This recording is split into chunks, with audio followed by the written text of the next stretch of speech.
Hello, चला आज बनवूयात भोगीची स्पेशल भाजी अर्थात मिक्स भाजी।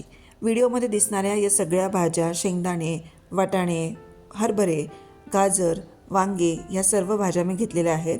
इकडे थोडेसे शेंगदाणे आणि तीळही भाजून घेतलेले आहेत। आणि बघा या सगळ्या भाज्या जसं की वांग्याच्या फोडी करून घ्यायच्या, भाज्या छान निवडून घ्यायच्या, स्वच्छ धुवून घ्यायच्या आणि लसूण बसा बारीक वाटून घ्यायचा।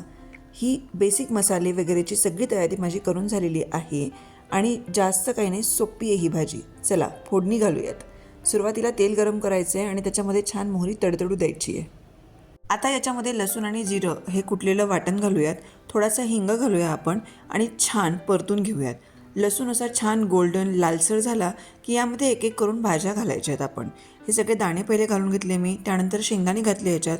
भाज्या आपल्या तोडून निवडून स्वच्छ धुवून घ्यायच्या आणि त्या टाकायच्या। अशा प्रकारे वांगे चिरून घेतलेत आणि आता आपले बेसिक मसाले आपण टाकूया, जसं की तिखट म्हणजे लाल मिरची पावडर, हळद, त्यानंतर मी धणे पावडर घातली याच्यात आणि माझ्याकडे घरचा बनवलेला हा काळा मसाला आहे तो घातला आहे। तीळ आणि शेंगदाण्याचा जो कूट आपण तयार केला होता तो घातला याच्यामध्ये। मीठ घातलं आहे चवीप्रमाणे आणि हे छान असं परतून घ्यायचं आहे थोडा वेळ। बघा खूप छान रंग आला आहे, एकदम रंगीबेरंगी दिसते ही भाजी छानपैकी। आणि यामध्ये आता मी गरम केलेलं पाणी घातलेलं आहे, कारण भाजीला दाटसर असा रस्सा आपल्याला ठेवायचा आहे। आता याला छान एक उकळ येऊ देत आणि त्यानंतर मंद आचेवर ही भाजी छान शिजू द्यायची आहे। आता या भाजीसोबत खाण्यासाठी हवी तीळ लावून केलेली बाजरीची भाकरी।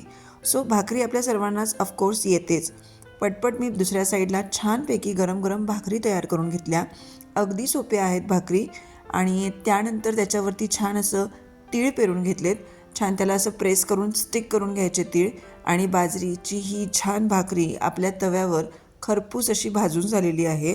तुम्ही बघू शकता अगदी पटकन होतात भाकरी। मला तर पोळ्यांपेक्षा केव्हाही भाकरी सोप्या वाटतात आणि पटकन होतात, कारण की अशा प्रकारे मी इकडे भाकरी बनवून घेतल्या। आणि हे बघा दुसऱ्या बाजूला आपली छानपैकी भाजी रसरशीत मस्त तयार झालेली आहे। बघू शकता रंग खूप छान आला आहे, खूप मस्त रस्सा झालेला आहे भाजीला। आणि अशा प्रकारे भाकरी आणि भाजी तयार आहे। सो भोगीची ही भाकरी आणि भाजी तुम्ही बनवलीत का? तुम्हाला रेसिपी कशी वाटली हे नक्की सांगा। बाय।